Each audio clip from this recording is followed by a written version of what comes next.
बिस्मिल्लाहिर्रहमानिर्रहीम। अस्सलाम वालेकुम दोस्तों, कैसे हैं? खैरियत से हैं? अल्लाह ताला आपको अपनी हिफ्ज़-ओ-मान में रखे। अल्लाह ताला आप पर अपना करम फजल फरमाए। खुश रहें, आबाद रहें, अपने दोस्त अपने भाई को दुआ में याद रखें। दोस्तों वेलकम करता हूं मेरे चैनल बिड ज़ोन पर।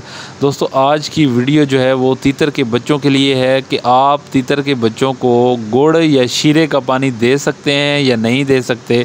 लोग क्यों कहते हैं शीरा और गुड़ का पानी अपने तीतर को पिलाएं, क्या उनको पिलाना चाहिए या नहीं पिलाना चाहिए? तो वीडियो शुरू से लेकर आखिर तक देखिएगा। जो दोस्त मेरे नए हैं मेरे चैनल पर, उन तमाम दोस्तों से मेरी गुजारिश है कि मेरे चैनल को ज़रूर सब्सक्राइब करें, साथ बेल आइकन को भी दबा दें, और ताकि जो भी मैं तीतर के हवाले से वीडियो अपलोड करता हूँ उसका नोटिफिकेशन आप तक पहुँच जाए। तो आएँ दोस्तों वीडियो को शुरू करते हैं।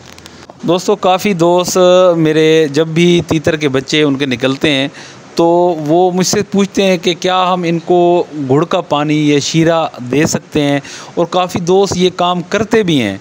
तो मेरी तमाम दोस्तों से रिक्वेस्ट है कि ये काम मत किया करें। गुड़ और चीनी का जो शीरा होता है वो अपने तीतर के बच्चों को आप ना पिलाया करें। ये चीज़ें जो हैं वो हाजमे के लिए अच्छी होती हैं, लेकिन वो मुर्गे के बच्चों के लिए होती हैं। मुर्गे मुर्गियाँ जो आप बच्चे पालते हैं उनके लिए ये चीज़ होती है। एक चूज़ा जो है वो अंडे से नया निकल रहा है तो उसको गुड़ और शीरे की क्या ज़रूरत है? आप दोस्त ये काम मत किया करें। गुड़ और शीरे का पानी अपने चूज़ों को मत पिलाया करें तीतर के उनका हाजमा ठीक हो जाएगा।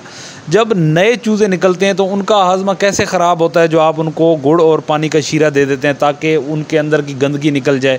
तो ऐसा बिल्कुल नहीं है। ये सारी बातें जो हैं फजूल हैं, आप इन पे टाइम वेस्ट मत किया करें। तीतर के बच्चे का जब हाजमा ख़राब होता है वो आपकी खुराक की वजह से ख़राब होता है। आपकी सख्त जो ठोस ग़िज़ा आप अपने तीतर को बग़ैर जानकारी के खिलाते हैं उस वजह से ख़राब होता है। अगर आपके तीतर के छोटे चूज़े का हाजमा या पोटे का कोई मसला बन जाए तो उसकी वीडियो मैंने यूट्यूब पे अपलोड कर रखी है, आप उसको जाके देखें।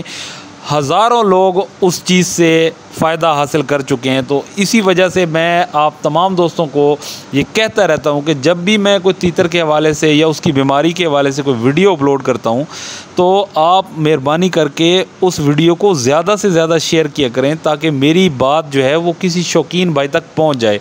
तो आपने कभी भी गुड़ का पानी और चीनी वाला जो शीरा अपने तीतर के बच्चों को पिलाते हैं तो वो आप मत पिलाया करें, वो इनके लिए ठीक नहीं होता।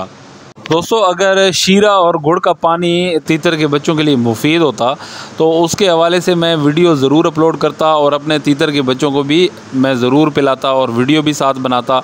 मैंने आज तक अपने तीतर के बच्चों को ना गुड़ का पानी दिया है ना शीरा दिया है। हाँ, अलबत्ता ग़िज़ा की ख़राबी की वजह से, बेएहतियाती की वजह से अगर तीतर के बच्चे का पोटा बंद हो जाता है या उसको कोई मसला मसाइल हो जाता है तो उसके हवाले से मैंने यूट्यूब पे वीडियो भी अपलोड कर रखी है।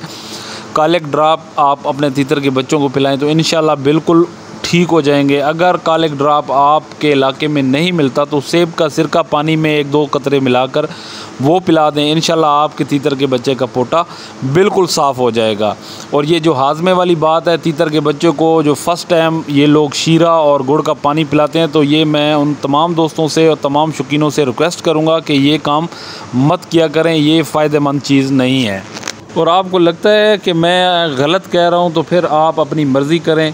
बाकी अल्लाह ताला आपकी और आपके परिंदों की हिफाजत फरमाए। अगर वीडियो अच्छी लगे तो इसको ज़्यादा से ज़्यादा शेयर किया करें ताकि जितने भी शौकीन भाई हैं उनका फ़ायदा हो। अल्लाह ताला आपको अपनी हिफ्ज़-ओ-मान में रखे। खुश रहें, आबाद रहें। मिलते हैं अगली वीडियो में, तब तक के लिए अल्लाह हाफ़िज़।